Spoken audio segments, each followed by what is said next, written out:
आकाशवाणी।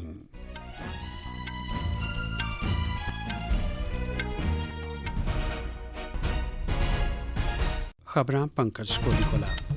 प्रधानमंत्री नरेंद्र मोदी होरें ईटी विश्व नेताएं दे सम्मेलन गी संबोधित कीता ते भारत दे टिकाऊ विकास लेई अपनाए जा करदे सुधार, कारकरदगी ते बदलाव आह्ले मूल मंत्र गी उजागर कीता। इलैक्ट्रॉनिक ते सूचना प्रौद्योगिकी मंत्री अश्विनी वैष्णव होरें आखेआ है जे सरकार मुल्खै च इलैक्ट्रॉनिक खेतर लेई टिकाऊ ते साजगार माहौल तैयार करने लेई नमीं स्कीम रंभ करोग। केंद्रीय मंत्री डॉक्टर जितेंद्र सिंह होरें आखेआ है जे केंद्र आसेआ जारी जैव प्रौद्योगिकी नीति बायो E3 कन्नै मुल्खै च जैव निर्माण गी बढ़ावा थ्होग ते खुराक, ऊर्जा ते सेहत खेतर च एह्दा महत्वपूर्ण असर दिक्खने गी लब्भोग। मुस्लिम उलेमाएं विद्वानें दा इक शिष्टमंडल अल्पसंख्यक मामलें दे मंत्री किरण रिजिजू हुंदे ने मिलेआ ते वक्फ संशोधन बिल 2024 दा प्रस्तावित सुझावें लेई अपना समर्थन पेश कीता।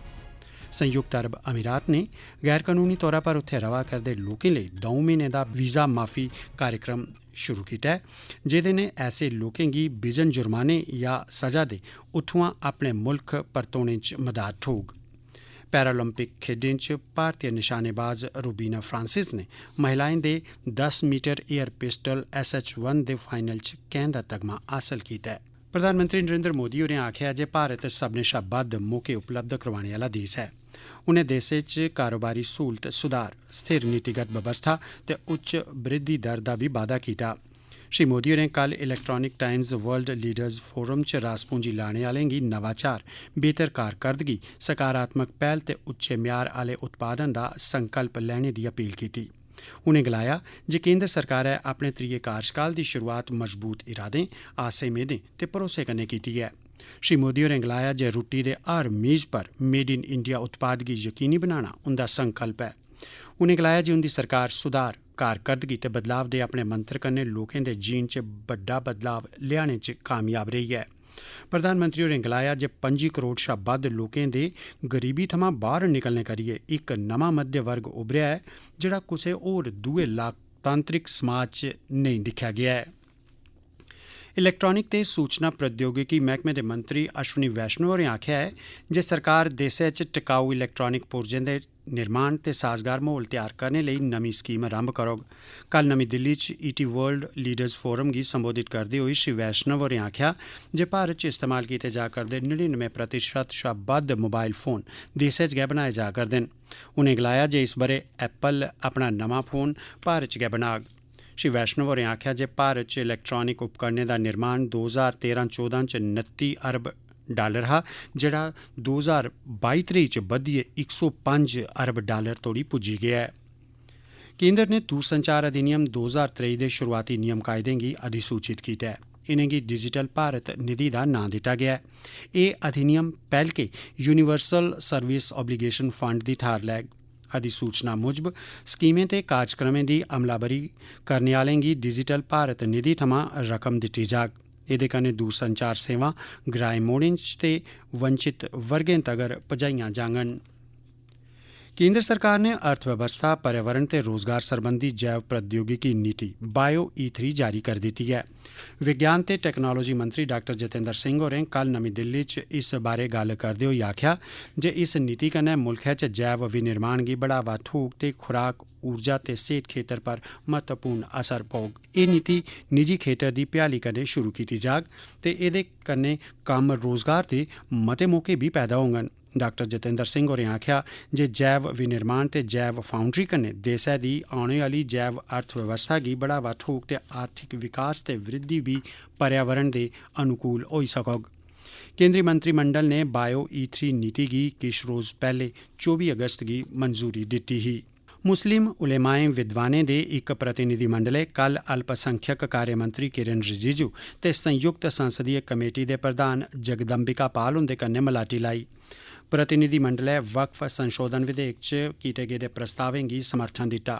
कुल भारतीय सूफी सजदा नशीन परिषद दे प्रधान ते अजमेर दरगाह दे अध्यात्मिक मुक्ख दे उत्तराधिकारी सैयद नसीरुद्दीन चिश्ती हुंदी नुमाइंदगी आह्ले इस प्रतिनिधिमंडल ने मुस्लिम समुदाय कन्नै जुड़े दे होर दुए मुद्दें पर भी गल्लकत्थ कीती। संयुक्त संसदीय कमेटी च लोकसभा दे 21 ते राज्यसभा दे 10 सांसद न। चर्चा दौरान प्रतिनिधिमंडल ने आखेआ जे वक्फ बोर्ड कन्नै मुसलमानें गित्ते मुश्कलां पैदा होआ करदियां न।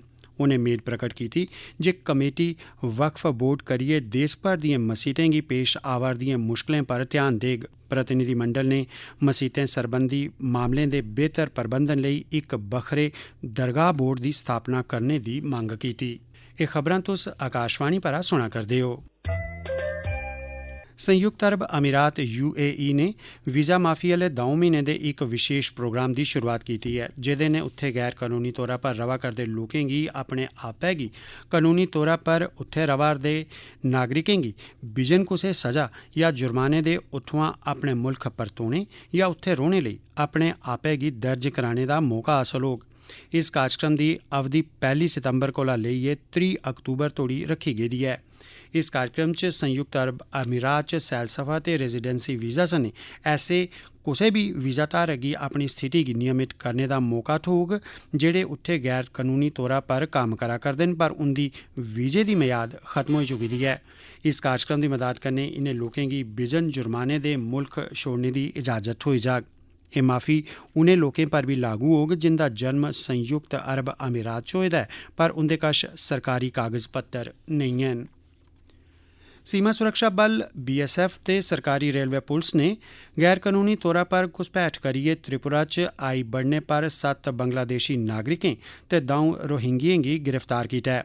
BSF दे एक प्रवक्ता ने जानकारी दित्ती है जे त्रिपुरा दे खुआई जिले च रंगी चेहरा बनने पर एक महिला ते एक बच्ची सने 3 बंगलादेशी नागरिकें गी हिरासत च लैता गया है। गिरफ्तार लोकें कोला पुच्छगिच्छ दौरान पता लगा जे उंदे किश होर साथी भी बन्ना टप्पियै इत बक्खी आए दे न, जेह्दी बिनाह पर बागीचेरा ग्रां च 2 होर बंगलादेशी नागरिकें ते एक दलाल गी गिरफ्तार कीता गया। एह्दे शा पैह्ले एक होर घटना च सरकारी रेलवे पुलिस ने शुक्रवार रातीं अगरतला रेलवे स्टेशन परा एक महिला सने 2 रोहिंगियें गी गिरफ्तार कीता हा। तेलंगाना दे नेके हिस्सें च बरी दी बड़ी मती बरखा करियै हेठले इलाकें च पानी भरोचे दा ऐ ते नेके ग्राएं बश्कार सड़क राबता त्रुटी गेदा ऐ। सूर्यापेट, मुलंग, वारंगल, महबूबाबाद ते खम्माम जिलें च नेकें थाह्रें पर 29 सेंटीमीटर शा बद्ध बरखा बरी। केई जिलें च लोकी नैह्रें च बड़ा मता पानी औने करियै सड़कें च रुकावट पेदी ऐ। हैदराबाद च जिला अधिकारी दफ्तर ते राज्य सचिवालय च नियंत्रण कक्ष खोले गेदे न। राज्य दी मुक्ख सचिव होरें जिलाधिकारियों गी जानमाल दा नुकसान रोकने सरबंधी निर्देश जारी कीते न। तोआईं मौसम विभाग ने राज्य च 2 होर दिनें तगर तेज़ बरखा जारी रौह्ने दी चेतावनी जारी कीती है। नेके जिलें च आम जनजीवन पर माड़ा असर पेदा ऐ। पुलिस ने लोकें गी सोह्गा कीता ऐ जे ओह् रोड़ू पानी आह्लियें सड़कें च गड्डियां नेईं तोआरन। केई जिलें च बरखा गी ध्यानै च रखदे होई शैक्षणिक इदारें गी 2 दिनें तगर बंद रखने दे हुक्म जारी कीते गेदे न। राष्ट्रपति द्रौपदी मुर्मू होरें पेरिस पैरालंपिक च महिलाएं दी 10 मीटर एयर पिस्टल मुकाबले च कैंह् दा तगमा जितने पर रूबीना फ्रांसिस गी बधाई दित्ती है। राष्ट्रपति होरें सोशल मीडिया पोस्ट च आखेआ जे रूबीना दी जित्त निशानेबाजी च भारत दे बेहतरीन प्रदर्शन गी दसदी ऐ। इस खेड च एह् देसै दा चौथा तगमा ऐ। राष्ट्रपति होरें आखेआ जे रूबीना दी कामयाबी दिव्यांगें गी टकोह्दे तौरा पर प्रेरित करोग। प्रधानमंत्री नरेंद्र मोदी होरें भी रूबीना फ्रांसिस गी उंदी कामयाबी पर मुबारकबाद दित्ती है। सोशल मीडिया पोस्ट च उनें आखेआ जे एह् देसै लेई मानै दा पल ऐ ते इसी रूबीना फ्रांसिस दे पक्के धैइये दा नतीजा दस्सेआ। केंद्री युवा कार्यक्रम ते खेड मंत्री डॉक्टर मनसुख मांडविया होरें भी रूबीना गी बधाई दित्ती है। पेरिस पैरालंपिक्स 2024 दे अज्ज चौथे रोज़ भारत गी किश होर मैडल हासल होने दी मेद है। मर्दें दे शाटपुट F40 फाइनल च रवि रंगोली चुनौती पेश करङन, जिसलै जे मर्दें दी उच्ची छाल T47 दे खताबी मुकाबले च निशाद भी मेद है जे जरूर कोई तगमा भारत दे खाते च पाङन। एह्दे शा पैह्ले कल भारती निशानेबाज रूबीना फ्रांसिस ने महिलाएं दे 10 मीटर एयर पिस्टल SH1 दे फाइनल च कैंह् दा तगमा जित्तेआ हा। मध्य प्रदेश दी रौह्ने आह्ली 25 ब'रें दी निशानेबाज रूबीना इस मुकाबले दे फाइनल च 211.1 अंक हासल करियै 3 नंबरै पर रेही। भारत ने अजें तोड़ी 1 सुन्ने दा, 1 चांदी दा ते 3 कैंह् दे तगमे जित्ती लैते दे न। ते खीर च खास खबरां इक बारी परतियै। प्रधानमंत्री नरेंद्र मोदी होरें ET विश्व नेताएं दे सम्मेलन गी संबोधित कीता ते भारत दे टिकाऊ विकास लेई अपनाए जा'रदे सुधार कारकरदगी ते बदलाव आह्ले मूल मंत्र गी उजागर कीता। इलैक्ट्रॉनिक ते सूचना प्रौद्योगिकी मंत्री अश्विनी वैष्णव होरें आखेआ है जे सरकार मुल्खै च इलैक्ट्रॉनिक खेतर लेई टिकाऊ ते साजगार माहौल तैयार करने लेई नमीं स्कीम रंभ करोग। केंद्रीय मंत्री डॉक्टर जितेंद्र सिंह होरें आखेआ है जे केंद्र आसेआ जारी जैव प्रौद्योगिकी नीति बायो E3 कन्नै मुल्खै च जैव निर्माण गी बढ़ावा थ्होग ते खुराक ऊर्जा ते सेहत खेतर च एह्दा महत्वपूर्ण असर दिक्खने गी लब्भोग। मुस्लिम उलेमाएं विद्वानें दा इक शिष्टमंडल अल्पसंख्यक मामलें दे मंत्री किरण रिजिजू हुंदे नै मिलेआ ते वक्फ संशोधन बिल 2024 च प्रस्तावित सुझावें लेई अपना समर्थन पेश कीता। खबरें दे इस बुलेटिन च बस इन्ना गै।